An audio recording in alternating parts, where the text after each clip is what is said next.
Badan Pengawas Obat dan Makanan (BPOM) telah melarang susu kental manis disajikan dengan cara diseduh dan diminum langsung.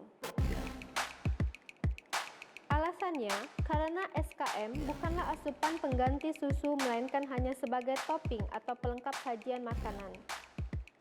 Deputi Bidang Pengawasan Pangan Olahan, Rita Endang, menyatakan SKM tidak untuk diseduh atau diminum langsung sebagaimana susu pada umumnya. Hal itu sebab fungsi SKM tidak untuk menggantikan ASI, tidak cocok untuk bayi sampai 12 bulan, serta tidak dapat digunakan sebagai satu-satunya sumber gizi. Selain itu, tipikal dari SKM adalah susu yang manis, memang tidak untuk usia anak-anak di bawah 1 tahun.